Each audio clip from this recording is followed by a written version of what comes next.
today on Millennial, you have to give up a little privacy in order to save some money. But hey, I'm a hoe for saving a few bucks, so I'll do it however I can. Andrew is a slut for savings. There's a supermassive black hole in the center of the galaxy that we live in, and they say, oh my God, are we getting sucked in? No, we are in a stable orbit. That makes me feel better. Every time you say that phrase, I just think of the Muse song. Was it Muse? Yeah. Supermassive black hole. Yes. Is there any kind of like scientific Easter eggs in? There's some deep lyrics here. Oh, baby, don't you know I suffer? Oh, baby, can you hear me moan? If NASA ever got photographic evidence of aliens, do you think that we'd really actually hear about it pretty quick out here on the public side of things, or would that be kept under wraps? I do think we'll hear about it. Astronomers are really bad at keeping secrets. Welcome to Millennial, the home of fake adulting and real savings that we'll get to a little later today. But first, we want to talk about how you might not be saving if you're driving a BMW and you're trying to take advantage of some of these sweet luxury features that these expensive luxury cars have. This story actually went viral pretty quick on the internet because people were understandably upset. Basically, what happened was that BMW introduced a subscription service for its heated seats. So this is already technology that comes equipped with the car.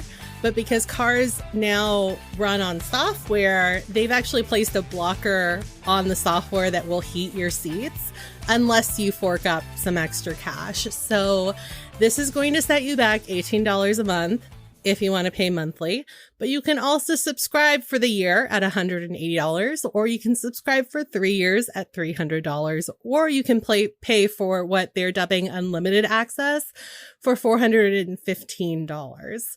Unlimited seat warming. Unlimited in quotations, according to The Verge, which is where I found this story. One of my favorite tech sites, by the way. This story went viral, and it's really frustrating to see because the physical equipment already exists in your car. It's not like you have to sign up for the monthly subscription, bring it into the shop. They're going to add the seat warmers to it, and then you're going to be good to go. No, it's already there, lurking under your ass, waiting to be lit up, but you have to pay $18 a month. This isn't in all countries, by the way. I'm not sure if you mentioned that, but they're probably testing the waters. And once this initial reaction blows over, they're going to keep rolling this type of thing out. They're getting people accustomed to expecting that they're going to have to pay a monthly fee for something like this. And it is ridiculous.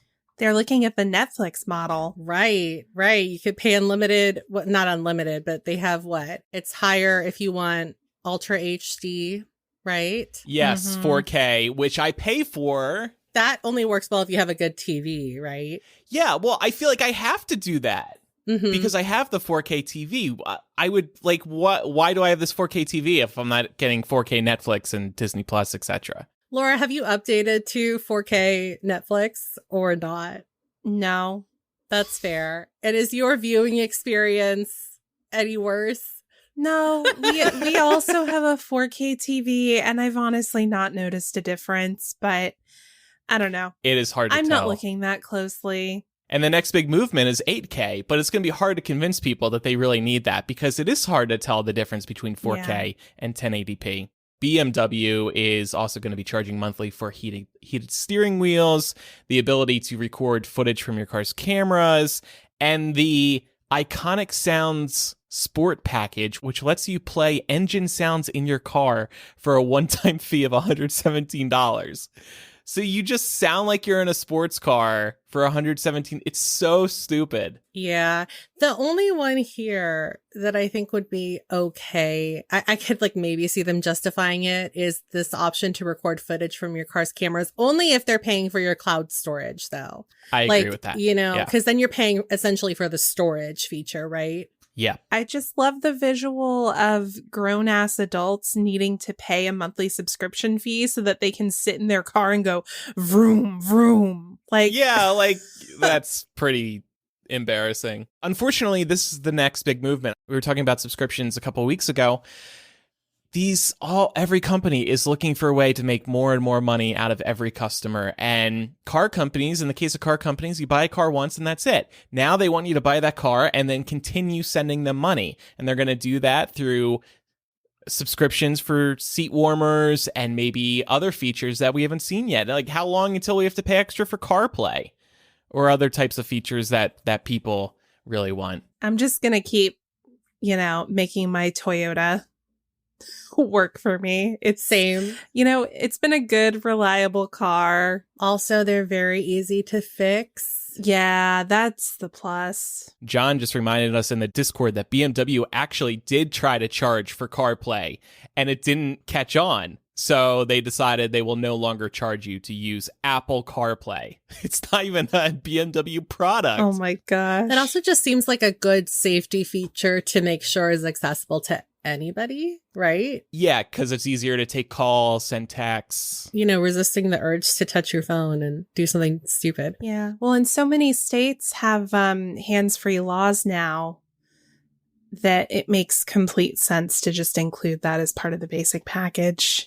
Anyway, unfortunately, this is the new frontier, and it's going to get a lot worse. This is really just the beginning. So, since we are all screwed, how can we save some money these days? I was inspired to have a discussion here on the show today about money-saving hacks. And I mean like the everyday types of things that you might do, but maybe you don't think about anymore. This was inspired by a BuzzFeed article that was trending a few weeks ago. The BuzzFeed article was not that great, though. This person's talking about how they're always trying to save a buck, and then she's writing about going to a beachside restaurant in Malibu with her friends. I'm like, this is very tone deaf.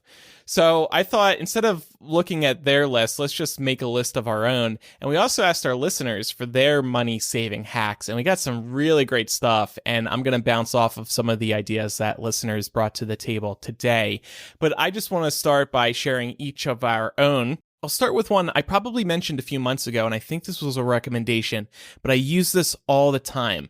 If you go to any product on Amazon, chances are you'll also see below the Order Now box a new and used box, and you can buy refurbished or used products, that version, but refurbished or used. You can save sometimes just a couple dollars, depending on the price. But if it's a high ticket item, you can save 100 or more. For example, I'm trying to find some new over-ear headphones right now. I bought a used, but the condition is listed as like new for $150 less than the retail price.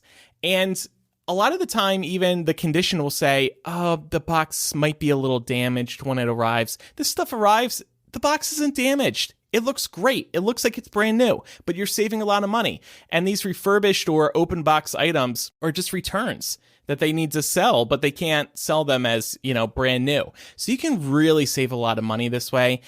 And by the way, speaking of refurbished, Apple has a whole refurbished section on their website. Obviously, they don't promote it heavily, but if you go to apple.com and you go to the Apple Store online, you scroll down and you'll see a link to the refurbished section of the Apple Store, and you'll be able to save at least $100 or $200 on phones, iPads, Macs, basically anything high ticket that Apple sells. So if you're ever looking for a new Apple computer but want to save a couple bucks, or not, you want to save a couple $100, definitely check that out. And the other thing there is that it's still, in the case of the Apple refurbished section, it's all backed by like a 1-year warranty or something like that. Pam, I think you had a related item to this as well, right? Yeah. So stores like Best Buy, I know Best Buy is the one that does this the most, but I'm sure other stores do this as well.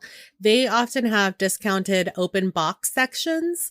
And what these items are things that have come back to the store within the return window. And the reason that they're a little bit discounted is because the boxes are open. And so these things have been inspected. It's just that somebody has opened the box first. So if that's not a big deal to you, it wouldn't be a big deal to me. I would highly recommend looking into this if you're looking to buy anything from like a new TV to cell phone accessories. Sometimes are in the open box section. I believe that you can also search for open box items on Best Buy's website too, which makes it a lot easier than having to go into the store. Yeah, you can. And you can order those online as well through Best Buy's website. I don't think all of that is available in store because I was looking for a new camera bag and I saw I could save $40 by getting a used one. And again, they list the condition and it'll tell you if it's going to arrive and look like shit. But a lot of the time it's all in great condition. Something else I wanted to share, and they were a sponsor, I think, here on Millennial, is Honey, that free plugin you can add to Chrome and other browsers. And when you're on the checkout page of Amazon or Best Buy or others that have coupon fields, they will automatically search for coupons and apply the best one to your cart. And I think we've all saved a little bit of money using Honey over time. That one's kind of like a no-brainer just because let it run in the background. Sure, it might be kind of tracking your shopping activity. That's probably how they make their money. But, I'm willing to sell myself out to save some money from time to time. I will do that with Honey. Yeah, we're all selling ourselves out by surfing the internet anyway. So why not save some money? Yeah, you're screwed anyway. Good point. What I like about Honey is sometimes I forget that I have it installed in my browser, and I'll be checking out somewhere and it'll pop up and be like, hey, wait, we found a coupon. And, you can save like $20 on a single purchase, depending on the coupon they find. So it is really good. Doesn't cost anything. I'll +1 that. Something else that I'll piggyback on here is y'all's recommendations about like open box purchases. This can be true for furniture as well. If you're furniture shopping and you're willing to buy a floor model, like at Rooms to Go or Ashley or wherever it is you're shopping, if you're willing to buy a floor model, you can usually get a pretty good discount on those. I bought a table from Rooms to Go several years ago that it was a display model and it had what I thought of as like a very minor cosmetic scratch. And they knocked like $150 off the cost of the table for that. Yeah. And I just had to take it home that day. So there are definitely ways that you can, take advantage of things like that in order to save some money. The benefit there is that usually it comes assembled already too, right? Because I'm thinking like IKEA, they have the used and damaged section near the checkout aisle. I love looking at that because it's all the IKEA furniture already assembled. Yeah, there's a nick here, there's a scratch there, but sometimes you find something really good and the prices, they really drop those prices there. A lot of that stuff is really easy to fix or conceal at home. You can easily look up a tutorial for how to sand that down and repaint it to your heart's content. So I do that all the time with stuff like floor models for furniture, or even sometimes clothing. Like if you see that there's a tiny rip in a dress, say somebody popped a seam or something, if you take it up to the cashier and say, I really want to buy this, but this is the only one you have in stock, they'll be like, well, we can discount it for you. And as long as you're not going to return it, that's a really easy thing to fix at home too. Exactly. Yeah. And, places will do this with appliances as well. I know Best Buy will also sell, slightly damaged floor models of things like refrigerators and washer dryers. And to me, particularly with a washer dryer, I don't care if it has a little dent in it because it's going nobody's going to see it. It's either going in a closet or in a laundry room. Who cares? So you can definitely save some good money doing that. It's a utility. It's not the Mona Lisa. Yeah, it's exactly. Part of its job is getting a little busted up. Yeah, it's probably going to happen anyway. So especially if you have kids, it's going to get beaten up. I will say this isn't a hack, but I am generally really cautious about spending. So I will just research the hell out of things before making any kind of big ticket purchase. That includes reading written reviews, looking at video reviews on YouTube or TikTok or wherever. I'll also compare pricing from different vendors to see where I'm getting the best price, of course. Mark will tell you that sometimes I really drag my feet on stuff and he'll be like, okay, we really need this. And I'm like, yeah, but let's just think about it a little more before we pull the plug. So I can be pretty frugal on that front. But I will say, I know not everybody has time for that level of research. And sometimes you just need something and you just don't have maybe the resources or the time available to you to do that level of research. So as kind of a mini recommendation this week, I would say if you don't have time to research your purchases, I would recommend at the very least referencing progressiveshopper.com to see where brands' political donations go, because at the very least, you can find out where these different brands are spending their money and whether that's aligned with your ideological beliefs. You could kind of argue that is a money-saving hack, because if you're trying to talk yourself out of a product, you go on this site, you find out that they support horrible organizations, and then you're like, oh shit, well now I hate these guys. I don't want to support them.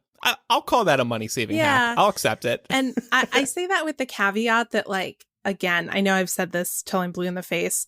There is no way to spend 100% ethically in our current situation. I buy things from Amazon all the time.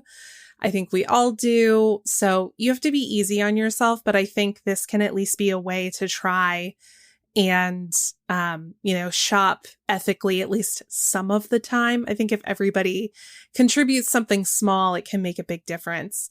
And the other thing I would say that's more of a local recommendation is looking for gift card incentives and opportunities in your local grocery stores. A lot of times they will offer gift cards as an incentive to either purchase a particular item or just shop in their store. I love Publix, for example, that I think that's been pretty well documented on this show. And they always give out a $10 gift card to Publix if you get your flu shot there. So my routine is every year I go get my flu shot, I get my $10 gift card, and I go and buy a couple of pub subs for dinner to take home. And I'm like, I got my flu shot and I got dinner for us. It's a win-win. Please tell me you've been using the account that I created for you last year. Mm-hmm. Okay, good. Have you earned anything through that? I don't even know what it does.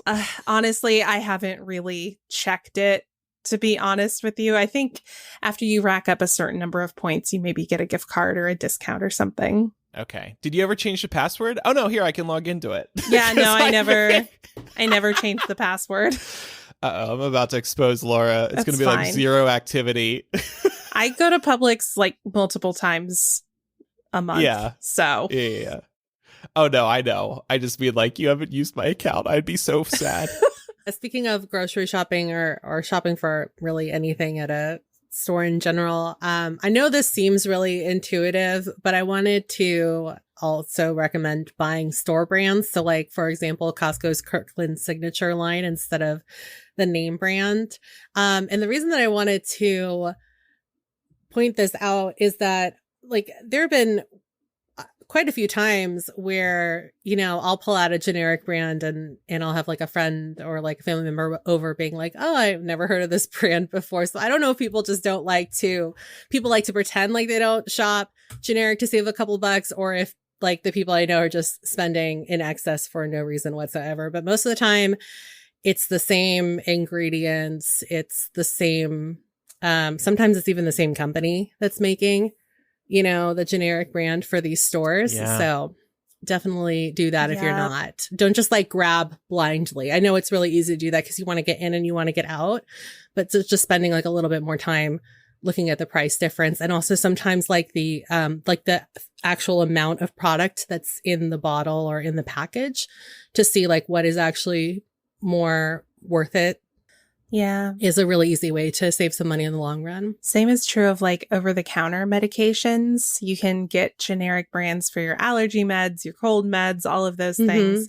I would say, in my opinion, it's never seemed worth it to me to buy brand name medications unless you've got a prescribing physician who feels very strongly that you need to take the brand name for whatever reason. Listen to your doctor. But outside of that, generic all day, baby. So, Pam, in your case, are there any store brands you don't buy?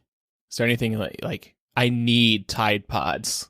No, it's not grocery related, but my skin is really sensitive and I've been having some issues with my skin in general. So I will not buy generic brand like face wash, for example, because I've noticed that even though it says that it's comparable and the ingredients seem comparable on the back, if there have been a couple recent instances where I've bought generic like makeup removing face wash and it's just really fucked up my skin. So I'd rather just spend a little bit more to buy, like the CeraVe, for example. So I think it just depends on like what works for you, but that's definitely a big one for me. And did you have this other one you wanted to bring up? Carrying your own water bottle or reusable reusable coffee cup, especially if you drive around or you commute. It's super easy to just toss that in your car. And that way you're saving some money when you're out and about. Water is so expensive to buy bottles of, especially because nobody actually is just going to be satisfied with like one 16-ounce bottle of water. This is good for the environment, so that's an added bonus. But it's just really easy to get in the habit of carrying around your emotional support water bottle. And all of you that are $10 patrons should be doing that anyway, because we sent you water bottles. So nice promo, Pam. Yeah, no, that seems like a simple, but it's also a good one that I think people just don't really keep in mind as often as they should. Out here in the desert, I feel like extra compelled to be carrying around a water bottle. But I've been on cross-country road trips, and that one I went on right before the pandemic, I brought a reusable coffee cup because remember, we were also talking about sustainability right before the pandemic. And that saved me a lot of money using hotel coffee dispensers, you know, in the free breakfast area instead of like getting Starbucks every morning on the road or something like that. That was really great. So, and plus when you use the reusable coffee cup at like Starbucks, they'll give you 10 cents off or something like that. Yeah. Also, you can take that with you almost anywhere. Like I've taken my water bottle in to the theater to see like plays, musicals, stuff like that. Also, obviously, to the movie theater. But you can take it and empty through like TSA check at the airport. So it's not just, carrying it around day to day. You should just get in the habit of carrying it with you everywhere. And you'll save so much money because, like I said, buying water is expensive.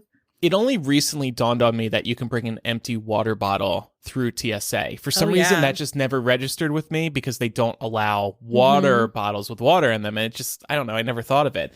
But then Pat was doing it, and I was like, wait, you can do that? So I've been doing that now as well. And SFO has, I'm sure that most airports are like this. I would hope so. SFO has like an area right before TSA where you can dump your water out and they'll recycle it and use it to like for irrigation and stuff, which is really nice. Wow. Yeah, we're pretty green over here and I love it. Yeah, that is a very California thing. Here they're like, throw your water away. Or you could chug it. I mean, everybody needs to stay hydrated. That'd be fine too. I thought you were going to say they have the water fountains with the water bottle dispenser features. Oh, they do. I love they do. those. Yeah, they have them in Vegas too. Those are the best things ever. But I honestly, I do think that for as good as San Francisco is for that stuff, I do wish that San Francisco, but also other cities would have more water fountains readily available out and about, especially water fountains that are easier to fill up your water bottles. And I want to say that I read that Paris is really good about this. And I'm very jealous of how readily available water is and fill up stations are. So let's look at what patrons suggested. Ashley had a very interesting one. She said, I recently was introduced to a cashback app called Upside. I'm getting $13 to $14 back on every trip to the grocery store, which isn't insignificant, but there are tons of cashback apps if you have the time for it. So I looked into Upside more. They're actually going to be, in the interest of full disclosure, a MuggleCast sponsor in a couple weeks, but this was purely coincidental that Ashley suggested it. They have a profit-sharing arrangement with participating businesses. When Upside brings them a customer or a purchase they weren't expecting and prove it, then together they share in the profit earned on that purchase. And I was looking at Upside in my local area today. It's like 5% cash back at restaurants. I didn't see grocery stores near me, but you can also get 35 cents back a gallon at the gas station, at select gas stations. Yeah. That's so big right now. Yeah. Now, here's the thing. Upside is we do the profit sharing. There's also some data sharing going on here. I know apps that are also really popular are the ones where you scan the receipts and then you get points for that, for scanning your receipt, and then you can redeem these points for gift cards. My mom is obsessed with one of these called Fetch. This is all collecting data about you that they are then reselling. I don't know that for a fact. I just know that it's true. So, you have to give up a little privacy in order to save some money. But, hey, I'm a hoe for saving a few bucks, so I'll do it however I can. Andrew is a slut for savings. Laura said, my biggest trick is to fill up a cart of stuff you think you really want, give it a month, go back, reassess the cart, and see what you must have. I also love the Amazon wishlist because if I put it on there, I get an alert if the price drops as well. Those are great Because we do a lot of impulse buying. To go back to your point about Honey will also tell you if it's a good time to buy. Yeah. So you don't always have to wait for those price drop alerts because they'll tell you. Yeah. Also with travel, if you have a credit card, for example, that gives you points for booking travel on the card, they'll oftentimes let you know when it's a good time to book travel and when you can get the cheapest cost on flights and things like that. So that's worth looking into if you have a credit card that offers that feature. John said, call up your insurance power internet company and ask if there are any rebates or programs you can take advantage of. Never hurts to ask. One is buying your own internet modem for $70 to $80 instead of paying $15 a month. Yep. Yes. Buy your own modem outright. That will pay for itself in time. You can go to Amazon, search for Aris. ARRIS. They make really good modems. Then you call up your cable company. You say, hey, I'm sending you back my internet modem. And please use this modem. You also have to check to make sure the modem's compatible with your cable company, but you can figure that out on Amazon. That's a great one, John. Also, by the way, this just came to mind, threaten to cancel. Some of these companies will be so desperate to keep your business that if you say you're canceling, they'll be like, oh, wait, we just found a discount for you. Here's a limited time offer. I know a lot of people do that with SiriusXM, the satellite radio company, because they're desperate to keep their subscribers. My dad does that, actually. I did this. I didn't take advantage of it because I actually did leave, but I changed my home security company recently. Mm-hmm. And when I was leaving my old one, every time I got a new associate, they'd be like, okay, we're going to put you on a brief hold here. And somebody would come back and they were offering me $10 more off. By the end of me being like, I'm done. I don't want to be in a contract with you people anymore.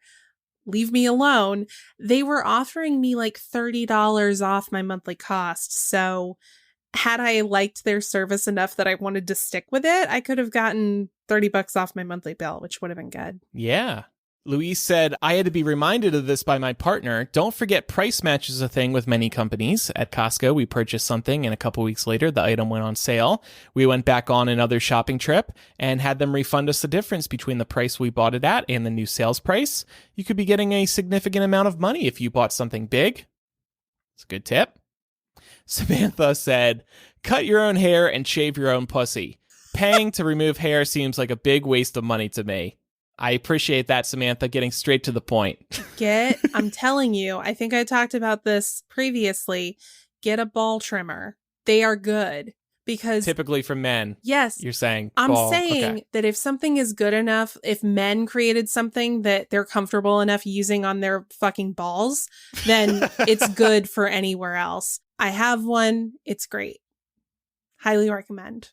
You can get it at Target. Laura's ball trimmer. Yeah. Listen, we got to do what we got to do. And that way you don't get hit with the pink tax. Oh my God. That's so true. I've been cutting my own hair since the pandemic, honestly. Oh, nice. And it's once you get the hang of it, it's pretty easy. I mean, if you're not scared to try, just go slow, like you can always cut more off, but you can't put it back. Right. So. I don't go to a fancy stylist. I just go to Supercuts and whatever else is nearby. And it's like, well, actually with inflation, it's now up to like $17, $18 for a men's cut, but it used to be $14, $15. Still cheaper. Related to this, if you can find a school, if you have a school near you, like Tony and Guy has schools, you can get a cut and color for so cheap. You have to know exactly what you want. Exactly what you want so that they give you exactly what you want and you're not surprised after. Victor said eat less meat and eat more plant-based meals. And then Victor linked to a study proving this. I actually didn't know that this had been quantified and studied yet. So that's interesting to see. And you'd also be doing good for the environment. Rachel said, see if your grocery store has an app. Mine does, and you can look for coupons. It links to your account so that when you enter your phone number at checkout, it applies the discounts automatically. That's nice. And Rachel says they saved about $20 on groceries yesterday using that.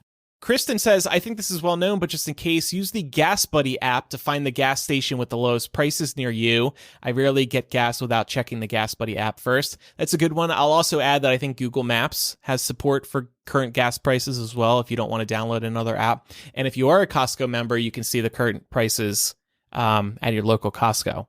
Elizabeth said, set a recurring interval on your calendar to assess subscription services versus your usage. Cancel or downgrade what isn't being used. But speaking of subscription services, I did just want to add that there are some really good low-cost cell providers now, namely Mint Mobile, which is owned by Ryan Gosling, and there's one owned by Verizon called Visible, and you can get a cell phone plan for about $40 to $45 a month, and it's got unlimited talk and text, it's got plenty of data. There's a lot of different conditions, but it seemed to be working out to about $40 to $45 a month, much cheaper than what I currently pay at Verizon. That's like $90 a month, something like that. I've been thinking about switching to Mint Mobile or Visible because it is a noticeable difference in price. And if you're on Wi-Fi enough at home, at work, at the gym, wherever else, like you don't need that much data on your cell phone plan. Right. And I think that's Ryan Reynolds. We're getting a couple of call outs here in the Discord. I get the Ryans confused. Elizabeth said, sign up for a year of the Millennial Patreon upfront and you'll receive a 10% discount. That's very good. That's also really sweet. Yeah. Thank you for saying that. But also, yeah, I'm the same way. I do try if an annual subscription is an option and offers a discount, I'll try to do that. Yeah. For sure. I like doing that as well because it's kind of like leaving money on the table if you don't do these annual subscriptions, if you can afford it. Like car insurance can be very expensive, but also the annual discount or the 6-month upfront discount can be pretty steep as well. So just to round things out here, a few of our patrons noted that you can save a lot by going to the library to rent books, movies. We brought up power tools last week. But there's other stuff you wouldn't expect, like video games. Yeah. Check out your local library. Since we just spoke about libraries last week, I thought we didn't need to get into it again. All right, so there were a bunch of tips. Hopefully that's helpful to people. I know I've learned a bunch, and it's nice seeing that other people are trying to save in different ways, and maybe we can revisit this in the future. We got to have each other's backs during this period of inflation because it is getting crazy out there. All right, so we're about to be joined by one of our listeners, Amy, and we're going to talk space with her, and she knows her stuff, so we're very excited to do that. But first of all, Laura, we just mentioned the Patreon. Yeah, I mean, speaking of, subscription services where an annual subscription discount is an option, we definitely love for you to check out our Patreon over at patreon.com/millennial. We have literally hundreds of hours of bonus content available over there between our flagship benefit After Dark, the Millennial Variety Show, various different commentaries that we've done. We've got our Geek Out benefit, which Pam recently contributed to. So there's just a ton of fun stuff over on the Patreon. We also give out some pretty cool physical gifts every year to our $10 supporters. So definitely recommend heading over there and checking out all of those benefits. And just want to say that whether you're able to support us on Patreon or whether you're able to support us just through listening, we super appreciate you. Yes, we do. Thank you. All right, we are now joined by one of our listeners, Amy. Hey, Amy, welcome to Millennial. Thank you guys so much for having me. I'm excited. Yeah, we're excited too. We are very excited to receive your email. You had gotten in touch with us last week after we were discussing those very cool new pictures from space. I was a little skeptical about how excited everybody was, though I really appreciated everybody's hype. So we're also kind of hoping that today you might convince me to really fall in love the way everybody else has. So we'll see where this goes. Will I be a slut for space by the end of this discussion? We'll see.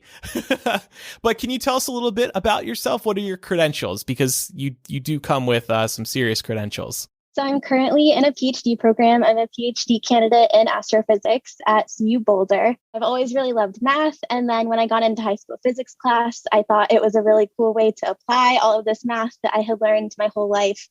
But I especially was really interested when we'd talk about the big questions about time and time travel. And I loved the unit on gravity. So I started thinking that maybe astronomy was something I would really like to study. And then I graduated with a double major in astronomy and physics from the University of Texas at Austin. And that's where I first got involved in research. So I worked with a professor and her research group there and learned some basic skills and how to code, and started getting into this whole world. And I decided that I really liked the research I was doing. And in some sciences and PhD programs, you can actually get your tuition covered by the department, and you get a stipend to live off of in exchange for doing like teaching or research through your grad program. And so I said, hey, I'm going to give grad school a chance, and applied to a bunch of places, and ended up getting into some. And so this program I'm in, like many astronomy grad programs throughout the US, is like a combined master's and PhD type thing. So you can go straight from undergrad into the PhD program, and then you get your master's after the first few years. So I have that, but I have not finished all the requirements for the PhD yet. I'm probably about halfway through. I've got 2 or 3 years left writing this dissertation. Wow. Wow. That is pretty remarkable. I feel like, we hear a lot about people in our age group going to graduate school, but I have to be perfectly honest. I can't say that I've heard of too many people going into astrophysics. No, same. I'm wondering, do you have a particular concentration? Yeah. So my current research is about galaxy mergers. So not with the Milky Way. We live in the galaxy, the Milky Way, but other galaxies in the universe actually crash into each other and combine into larger systems. And this happens frequently enough that it's like an active area of study. And we think it's a really important piece of galaxy evolution and how galaxies grow.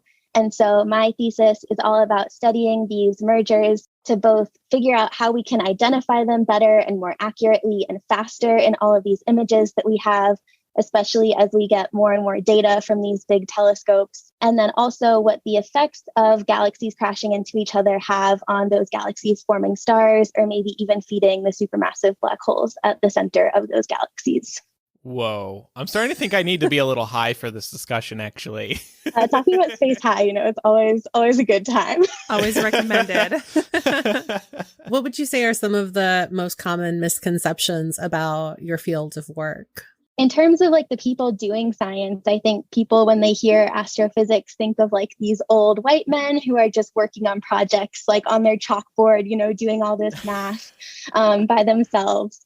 But that's really not what astrophysics looks like today. It's an increasingly diverse community, though astronomy and physics are some of the worst in terms of diversity statistics of sciences, thinking like people of color who are involved in it, and gender minorities. We're not doing great, but it's getting better. And a lot of work that's being done today is really big collaborations between people from all over the world at all sorts of different institutions. And so I think that conception of like one person sitting alone doing all this math is not really what astrophysics looks like today. And then a lot of people have problems about the price tag of scientific research. I think you hear that JWST was a $10 billion telescope, and a lot of people and politicians are like, I can't believe we just spent that much money on a telescope, to which I want to come back and say, well, our military budget is, trillions of dollars. I think you can afford Right. 10 billion. And with the amount of time it took to build that telescope, it's pennies per year out of each person's taxes. And so I think the amount of money going towards science is really, people think it's a lot more than it really is. What do you think adds to that misconception, though? Is it just because it feels like it's really expensive to shoot off a rocket into space, and that's automatically what most people think of when they think of funding research? Yeah, I think that, and they think of all these things that are much more tangible that are underfunded. And so I think it's really easy to say, well, why did you spend all this money on a telescope when my town, needs roads that are repaved and new infrastructure to be built? And I guess I just kind of think it's like we can have both. There's other areas in government that I think could be cut from tax dollar spending before sciences are cut.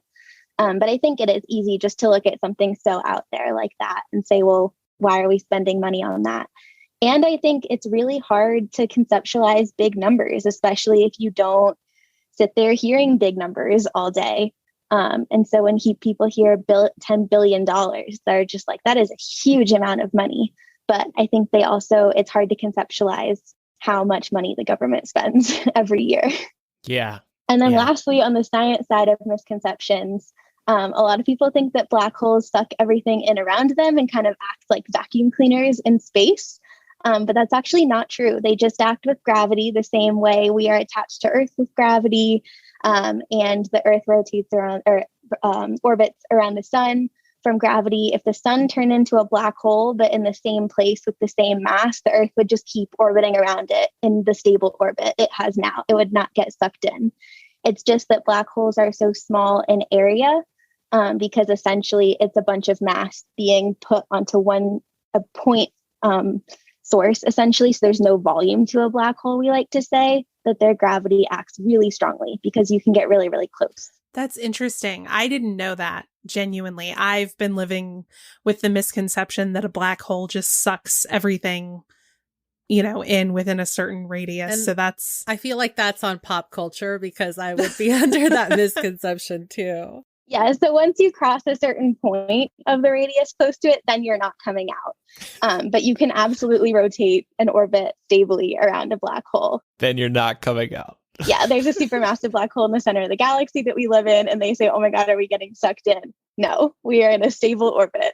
That makes me feel better. Every time you say that phrase, I just think of the Muse song. Was it Muse? Yeah. Supermassive black hole. Yes. Does that song have anything to do with, like, I don't know, Amy, have you listened to this song? Is there any kind of like scientific Easter eggs in? There's some deep lyrics here. Oh, baby, don't you know I suffer? Oh, baby, can you hear me moan? Okay. Glaciers melting in the dead of night. Superstars Strike that sucked from the record. It was superma- a dumb question. So you mentioned the telescope a few minutes ago. You actually also told us that there's a movement in the astronomy community to rename the James Webb telescope. Why do astronomers want to rename the telescope? It's suddenly super popular. Yeah, so this was actually the reason I decided to write you guys, because I think it's been a huge piece of news in our professional community, but hasn't really gotten much coverage to the general public. And this movement to rename the telescope, I want to give credit to the people who are leading it, is led by doctors Chanda Prescott-Weinstein, Sarah Tuttle, Lucianne Walkovitz, and Brian Nord. So they're all professional astronomers. And they wrote this great letter in Scientific American that basically outlined who James Webb, who the telescope is named after, was. He was a NASA administrator in the 60s. He had previously worked in the State Department before that. And he was in leadership during the Lavender Scare, which was a time when many federal employees were fired simply for being gay. They said that they were a security threat. It was the same thing we hear about a lot of anti-gay movements today in terms of them being pedophiles or, dangers to the community with no evidence of this, but they deemed them not suitable to work for the state. And NASA was one of the agencies which many people were fired as part of this Lavender Scare for being gay. And so James Webb did have notable things that he did as an administrator. He oversaw a lot of the Apollo program, getting us to the moon. He was responsible for having a NASA budget portion go just directly to scientific research rather than space flight and things like that. So not to say he did nothing except persecute gay people, but if we're going to look at his term as an administrator, I think that's a really important piece of what he did. Most telescopes are just named after scientists who had an important discovery or something related to what the telescope is going to study. But James Webb was an administrator who was pretty homophobic. So a lot of people don't want to name the telescope after someone like that. And the other piece is that NASA is really publicly promoting having diverse research teams do the work that they provide grants for. They have these statements on their website about caring about including everyone in science, but they are unwilling to kind of model this statement of theirs by renaming the telescope to something that everyone feels is more welcoming. I can't imagine being a gay astronomer and having data off this telescope and having to cite this guy in all my papers. Yeah, it's totally. Practice what you preach. And basically, just to also add, NASA knows there's been controversy about this name. They've seen the letter. They said they were investigating it, but really no full-scale investigation has been done. Were there any alternate names that folks have proposed? Yes. So the most popular name that the leaders of this movement proposed was actually the Harriet Tubman Space Telescope, which a lot of people might at first kind of say, what does Harriet Tubman have to do with astronomy? But their two main arguments were that if we're really sending this piece of humanity kind of out into the cosmos, we could kind of represent better people of humanity, perhaps, than James Webb. And Harriet Tubman, obviously fighting for people's freedom, helping them escape slavery, kind of embodies that. But also, they want to rename it that based on the fact that we often discuss in a lot of astronomy equity groups, what does it really mean to be an astronomer? Astronomy is a science that anyone can take part in by going outside and looking up at the night sky. You don't need lab equipment the way you do for some other sciences. And so, yes, it can get better with telescopes and all this, but people for generations have been using the stars in different ways in different cultures. Different cultures had different constellations. Think about like astrological signs, which are not what we would consider astronomy in terms of their interpretations, but just the constellations themselves and how the Greeks and Egyptians knew when certain constellations would be up during the year and what that meant for planting their crops and everything like that. And Harriet Tubman actually was able to navigate from the stars on the Underground Railroad to get people out of slavery. So it just kind of opens up the, what do we really consider being an astronomer?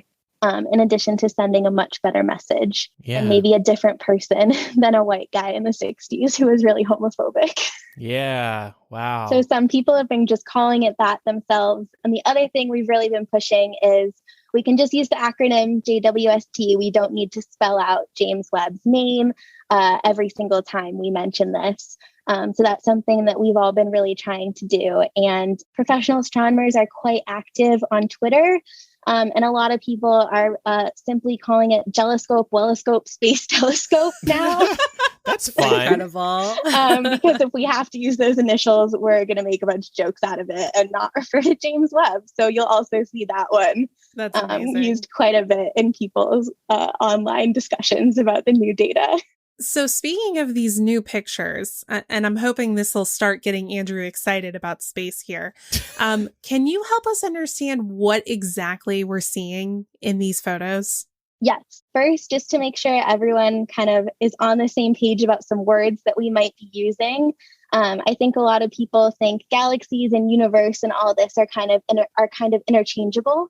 So just to clarify some of that, the universe is the largest structure we know. Everything, all matter, all energy is in the universe. And then the galaxies are some of what make up the universe. So there's lots of different galaxies within the one universe, our Milky Way galaxy being only one of billions or trillions, I think we think there are now, of galaxies in the universe. And then galaxies are made up of stars like the sun, some gas, some dust, some dark matter. And then we think that they all host a supermassive black hole at the center. And then planets all orbit individual stars that are making up these galaxies. So this first picture of the nebula, where you see this beautiful blue sky on top and this brown dusty thing on the bottom. So this is a stellar nursery. So baby stars are being born here, forming from this big gas cloud. And then you can see all this structure and these kind of bubbles in the gas here. And that is when new stars form. They have a lot of wind. They're producing radiation. They're producing light that we're seeing. And they are actually blowing all of the bubbles and structure into this dust that we see when they are in their process of formation. And the other thing to mention here is that JWST is an infrared telescope. So your eyes see the optical range of light, but there's more light than just what our eyes see.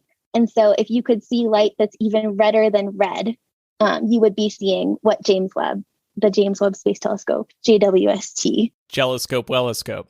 Jelly Welly, as yes, I like to call it. It's taking a little bit of practice to stop saying James Webb. I try to correct myself every time I do it. Hey, That's very interesting. It's a process. I have to say this one is my favorite. Yeah. I think I mentioned last week, I made it my desktop background. And as you're describing everything, I literally minimized my windows and I'm like looking along with you as you describe it. I think it's so beautiful. Yeah, it feels like it's the most colorful. It has almost like action going on, the movement of the dust. It almost kind of looks like an ocean moving. Yeah. So Andrew, on the science side, I love that you mentioned the ocean because water and gas are both fluids. And so it's the same laws of physics that are governing ocean waves and all of this gas movement and everything like that. You can kind of treat it all the same mathematically. So there are some of the exact same effects that you see in the ocean happening That's here. amazing. So A plus, Andrew, getting into space over here.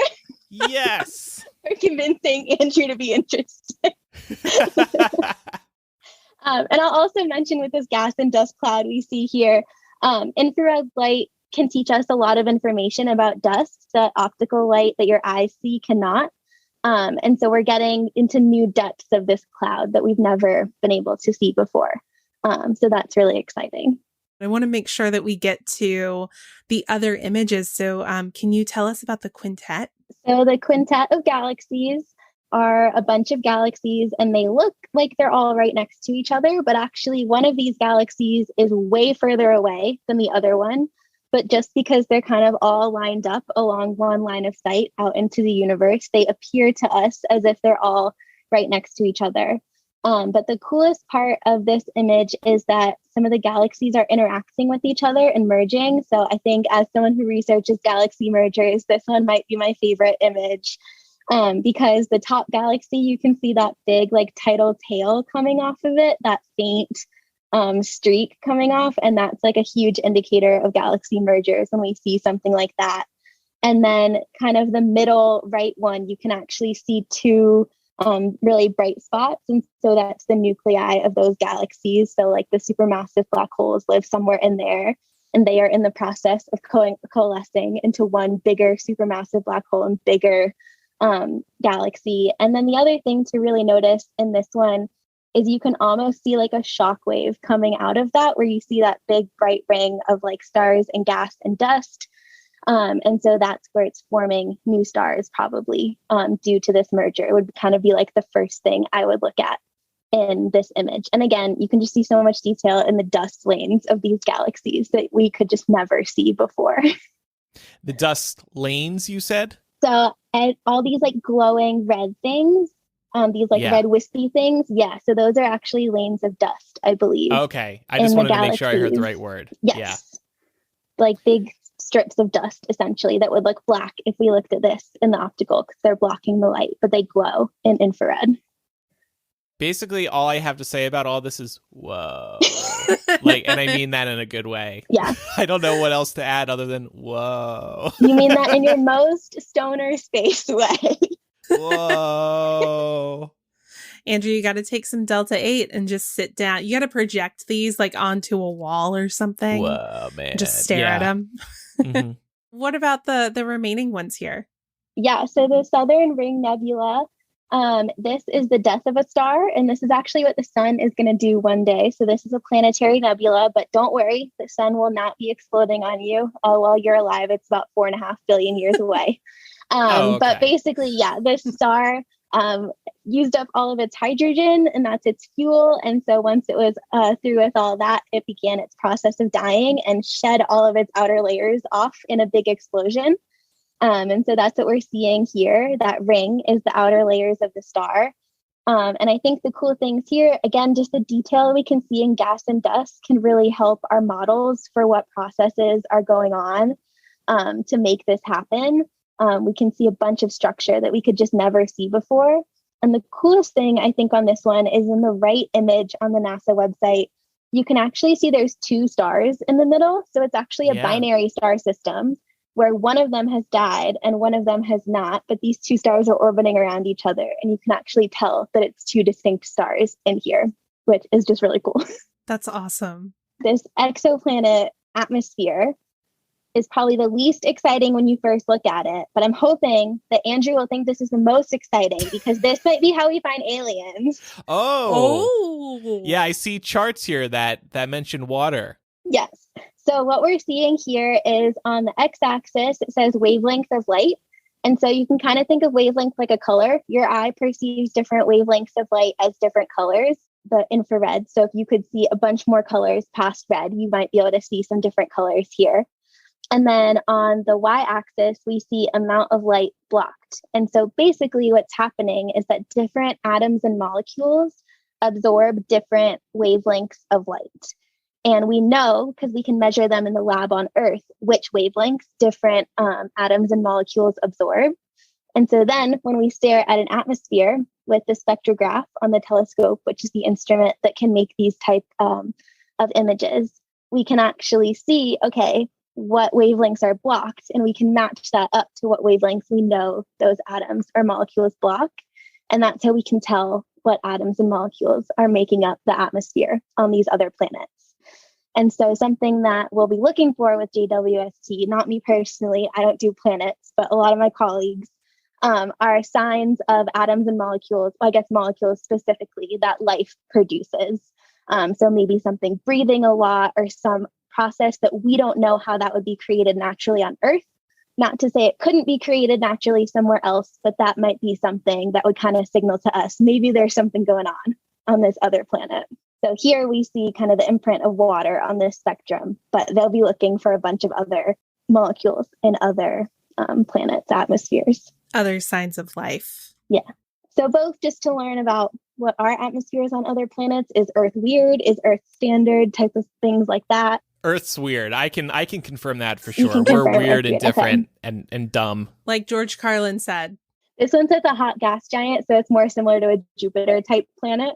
But I think they'll try and do this with a bunch of types of planets. So yeah, even though this one might look the least appealing, it might be the coolest in terms of like what we can discover relating to other life. Yeah, we have some questions for you around that a little bit later here. But what about this last one? Is it called SBAC? That, or I just like to call it SMACS because it sounds funny. SMACS? Smacks? Snacks. I don't know if anyone else actually pronounces it SMACS, but that's what I've been calling it all week. Why not? When you're doing all these data deep dives and whatnot, you got to have some fun too. Yeah. You gotta laugh about it when you can. So SMACS here. So this is a galaxy cluster. And so something to note when you're looking at this image is all of the bright spots that have the 6 spikes coming off of them. Those are stars in our galaxy, but any other point of light in this image is a galaxy. So no matter how tiny and faint it looks, if it doesn't have the spikes, it is another distant galaxy that you're looking at. So this has hundreds, if not thousands of galaxies in this image. Holy cow. And I think Biden said in the press release when he released this one, that this is the area of the sky, if you like held a grain of sand at arm's length, this is how many galaxies are in that area on the sky. So that's pretty crazy. Whoa. Yeah, I think this one is the most mind-blowing because, and we brought this up last week too, it's just like, it really gives you perspective on how small we are here on Earth and how just exactly how much more is actually out there. If you need to have an existential crisis or really think nothing matters, just staring at this for a while, can really help you get there. Do I really need to dust my desktop? I mean, look how much is out there in the world, and these specks of dust matter to me on my freaking kitchen table. Right? Yeah. So the thing to note here, science-wise also, is that there's a galaxy cluster in the front. And so a bunch of these big kind of whitish, yellowish circular galaxies are members of that cluster. And there's so much gravity in that cluster from all of these galaxies and the gas that's in between them that they're actually gravitationally lensing galaxies that are further away and behind. And so that means that as the light is coming towards us and passes near those galaxies and passes near the galaxy cluster, the gravity is so strong it actually bends the light into like a different direction. And so that's why some of the galaxies look all squished and like little flat lines or like arcs around the cluster. So they're not actually that shape. It's the galaxy cluster in front bending their light to make them look all funny. And so wow, that's pretty incredible. The way that they're lensed, when you like model it, you can then tell how much mass is in the cluster. And we now know there's more mass in the gas that we can't see in this image just between all the galaxies in the cluster than there are in the galaxies of stars themselves. And that's just like so mind-boggling to me to think about how much just like stuff is there to bend all this light. Yeah. And it can magnify some of the distant galaxies too. So this is a cool way we can learn more about galaxies and get better images of them than we might be able to see without a lens in front. And again, this is an infrared telescope. We've never looked this deep at these wavelengths before with this high resolution. And so we're just seeing tons of galaxies that we've never seen before because the wavelengths stretch longer as it travels to us from really distant galaxies because the universe is expanding. Wow. And so more galaxies are going to appear at these redder wavelengths. And so just looking at this image, it's like mind-boggling looking at the same area of sky with an older telescope, just how much more stuff there is here to see and study. So obviously these photos are amazing and all this information that you're sharing is super cool. But for us down here on Earth, we're very self-absorbed. We're concerned about the Earth. We got enough problems going on here. Can you talk to us a little bit about how these discoveries affect us on Earth and why should we care? Yeah. So in addition to just being really cool to look at and really cool to contemplate how insignificant you really are. Fair. It's important to point out that a lot of NASA missions and the technologies they develop to do these science missions actually end up being used in our everyday lives after that. So solar power has a lot of connections to science developed at NASA. The camera that's in your phone has a lot of the same technology that's in the cameras that are on these telescopes. And that was really created for science imaging, not necessarily to take pictures on your phone, but it's cool that they were able to take the same type of chips and everything and give us really small, high resolution portable cameras and scratch resistant lenses for your glasses, which I think we're probably all very appreciative of, was also developed from NASA. Seriously. So there's tons of cool lists out there of things that NASA only developed for a specific purpose. Whether for a telescope or for a spacewalk or something like that. And then people ended up having a bunch of uses for it here on Earth. And then I kind of just to note on the technology side, I don't always love this one, but spy satellites actually use a lot of the same technology telescopes do. Anything we can use to look out can also be turned back down to Earth to get some really high resolution images. So I don't love that application of it, but that is an application of some of this that the military uses. Anything to do with studying atmospheres and weather on other planets can only help our understanding of our own atmosphere and weather here on Earth, just all of this fluid dynamics that people are learning. I like knowing if it's going to be really hot today, things like that, when it's going to rain. I also think it's important to understand what the sun is doing. So JWST specifically will not be looking at the sun, but just to kind of emphasize that it's important to study the bodies around us in the solar system. If there was a huge solar storm where the sun suddenly spit a bunch of particles out towards us on Earth, it could take down a bunch of satellites that orbit the Earth and give us internet and things like that. So we'd be fine, but a lot of our technology could kind of be taken down. So in this world we live in that relies on a lot of things being in space, it is important to track asteroids and things that could hit them or any particles from the sun that could have a big effect on things that we really need to maintain our standard of living. And then lastly, the kind of last reason I would give that I think people should care is I think in this world of everyone thinking everyone else is a horrible person, it is really cool to see so many different countries and different political parties come together to want to build things for space. I think it's a pretty universal interest. It's generally been a pretty bipartisan science to support because who doesn't want cool pictures of space?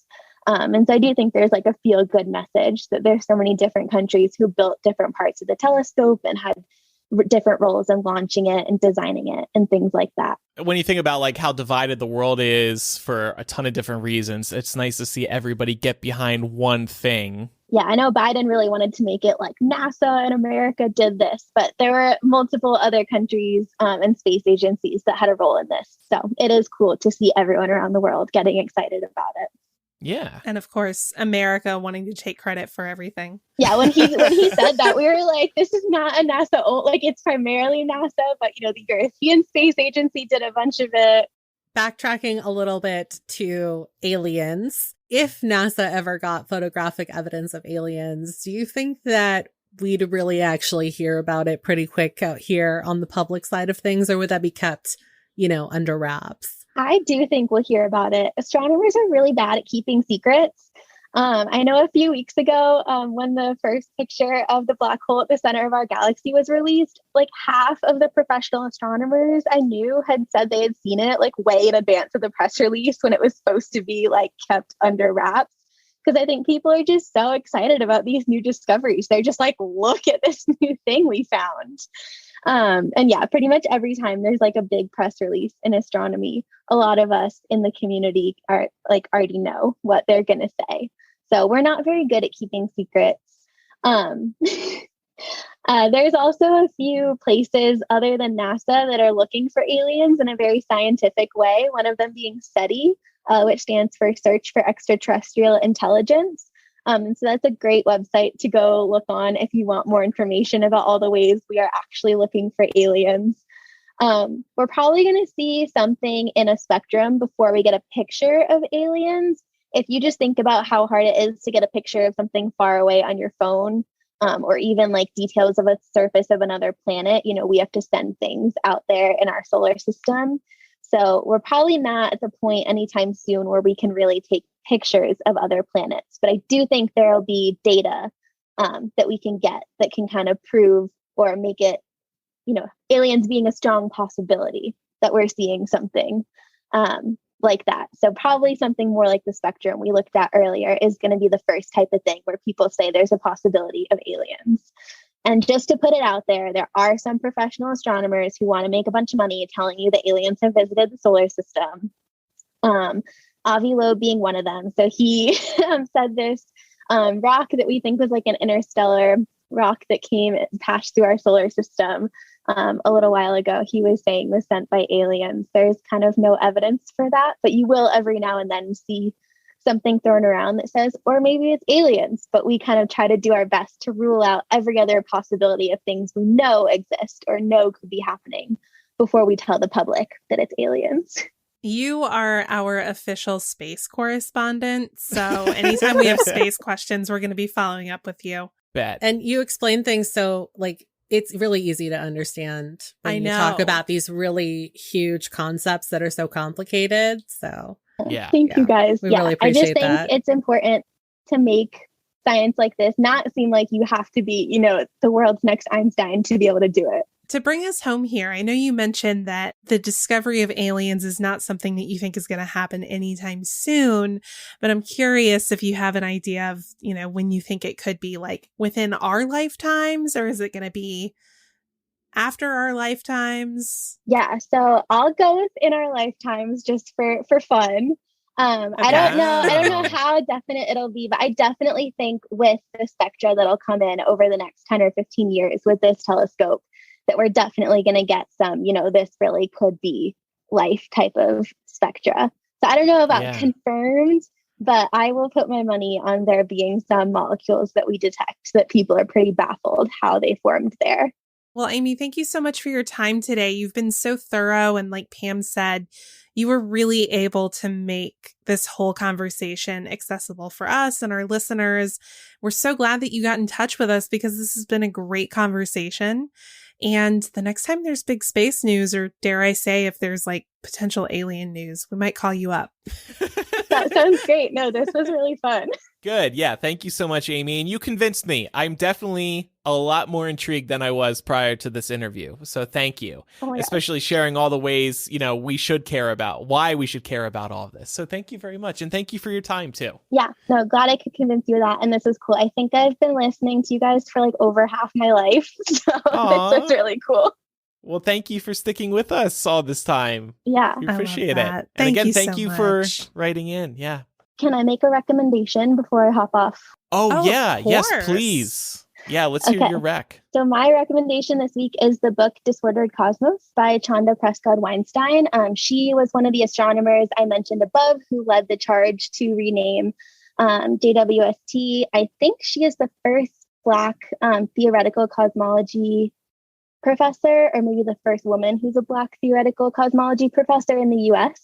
And she's pretty young, so that's kind of cool, but kind of like, did it really need to take this long to have someone in that area of research with those identities?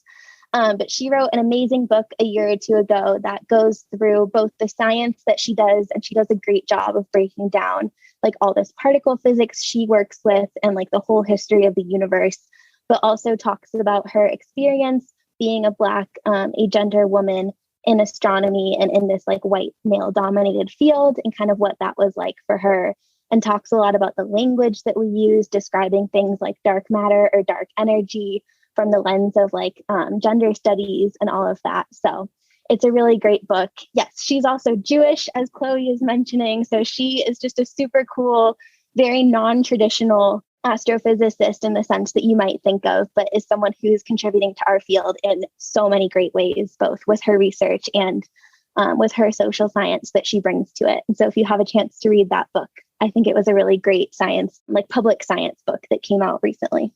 Love that. Awesome. Well, thank you again, Amy, so much. So great having you. And like Laura said, if we have any questions going forward, we'll definitely hit you up. Okay. Yeah, sounds good. Thank you guys so much. Have a good night. Thank you. Thanks, you too. Take Bye. care.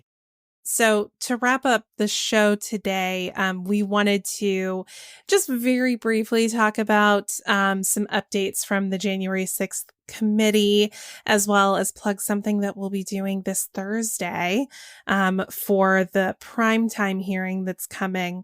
If you've missed any of the January 6th hearings, don't worry. There are tons of great overviews online. You can literally go on YouTube and type in January 6th hearing highlights, and you will find some great compilations. You don't need to sit down through the, 2 hours of each of the, 7 hearings that there have been so far. You can get most of the relevant stuff through news or through YouTube. We did want to briefly mention that a couple of weeks ago, that surprise witness that came to the last minute hearing edition was Cassidy Hutchinson, who was an aide to then Chief of Staff Mark Meadows. And really just wanted to plug really quickly that the upshot of this testimony was to prove that Trump and his senior staff knew beyond a shadow of a doubt what they were inciting on January the 6th. And there has been some subsequent evidence presented since then, showing that there were arguments between Trump advisors and White House counsel, because White House counsel was really pushing the administration to substantiate any evidence that they had that there was fraud in the 2020 election. Steve Bannon, actually the day before January 6th, was quoted as saying, all hell is going to break loose tomorrow. Trump was trying to install a loyalist at the Justice Department. You have to remember that Merrick Garland is there now. And obviously, if you know you're guilty, you know that a case like this is going to go to the Department of Justice. So he was trying to get one of his cronies in over there. And there was also some reported witness tampering. Sounds like Trump and those close to him were calling witnesses before their depositions and saying things like, remember to be a team player and do the right thing. It's very like mob boss type intimidation shit. They might as well have said, that's a nice testimony you've got there. It'd be a real shame if something happened to it. But all of this is to say that there is going to be a hearing this Thursday during prime time at 8 p.m. Eastern for the final, at least for now, hearing. And Millennial is going to be hosting a public watch party. We have a public Discord that you can access. You don't need to subscribe to us on Patreon to get to this. So you can get in that Discord and chat with us and your fellow listeners live as we watch this hearing. And then we're going to follow that up by doing a breaking news installment and analysis for our patrons. So really looking forward to that. Yeah, that'll be available to Bay patrons. Yeah, so check out our social media channels as well as today's show notes for a link to that public Discord channel. Bring your tissues, bring some popcorn, and bring your pocket constitution. We're hoping that this hearing will be pretty interesting. They have been very interesting so far, but this is the only second one in prime time, and it's the final one for now. They might do more of these hearings come August or September, but this is the final one for the time being. And we'll just hang out in this Discord. It's just going to be text. It's not going to be audio. We're all just going to watch together. See you there. Again, bring your pocket constitution. It's time for some recommendations from us. Speaking of our money-saving tips earlier, we mentioned saving money on video games, and Laura had actually mentioned gift cards. This made me want to call an audible for my recommendation this week. I recommend following Wario64 on Twitter. This person is tweeting all day, every day, deals pertaining to video games, electronics, gift cards, like buy a $50 Best Buy gift card for $40, stuff like that, so you can save a little money that way. They'll also tweet out pricing errors if you've been looking for a PlayStation 5 or the Xbox Series X or S, or other hard to get items. They watch for those to come back in stock as well. So it's a really great account to follow if you want to save a little money on video games and other electronics and get hard to get electronics. That's awesome. My recommendation is not as exciting, but it is very practical and it can save you some time when you're cleaning. I want to recommend the Wet and Forget shower cleaner. This stuff is awesome. It's just like the title says. You, after you take a shower and it's still, kind of wet in the shower, you spray this stuff all over the inside of your shower. You let it sit overnight and then you rinse your shower in the morning, and it cleans everything without you needing to do a ton of scrubbing, which is really nice because I know sometimes I'm like, my back hurts and I don't want to do that. So it just saves you a ton of time and it makes the shower look nice and shiny and clean without you having to put in very much effort. You can get it at your, home improvement, home convenience store that's near you. And I wanted to recommend the software Scrivener. This is for all my fellow writers out there. It's a little bit of a splurge, but it's not that expensive. It's $50, but it's a one-time fee. And literally, if you are doing any kind of longer form writing, it might be worth it to at least try it out. They do have a free 30-day trial just to see if it'll work for you. But what I really love about this is that you can split things up by sections, and you can also split things up by different scenes in that section. This is really great if you write out of order. I write out of order. They also have sections for you to dump all your research in as well. So it's just kind of like one place to keep all of your writing organized while you're working on your thing. And doesn't matter if you're writing, trying to write a book, trying to write a screenplay, if you're a student in school doing term papers, if you're a journalist like me that does like more feature work, it's pretty cool. And there's probably more features that I don't personally use because I'm a very basic Scrivener user, but even what I do use is just so helpful for me in terms of staying organized. So I would just recommend looking into it and seeing if it might be useful to you as well. Good to know. And Pam, what is coming up in After Dark today on our Patreon? Some people are up in arms about this new Baymax series over at Disney Plus. This is kind of like the sequel to Big Hero 6, and we're going to be talking about that and how it kind of relates to larger issues at hand. Yeah, like why talking about periods make people so uncomfortable. And we're going to talk about our own sex education growing up in middle school or elementary school, or maybe not till high school. So we'll talk about all that in today's After Dark. That'll be available at patreon.com/millennial. There is this one-time setup so you can get all of our bonus audio content in your favorite podcast app, except for Spotify, just like you do the main Millennial show. And your support goes a long way. So thank you very much for supporting us. And thank you again to Amy for coming on the show today. And, like we mentioned, Amy had written into us and said, hey, I know some stuff about all this galaxy stuff. So would you like me to come on the show and talk more about it? Maybe you are really up on a particular area or field in this crazy world. And if we're talking about something and you want to come on and talk with us, let us know your credentials, first of all, and why you want to talk about it. And maybe we'll have you on the show. You can email millennialshow@gmail.com, or you can use the contact form on millennialshow.com. We also have the confessional on millennialshow.com. And finally, be sure to follow us on social media. We are Millennial Show on Instagram, Twitter, Facebook, and then over on TikTok, we are Millennial Pod. Thanks, everybody, for listening. I'm Andrew. I'm Laura. And I'm Pamela. Bye, everybody. Bye.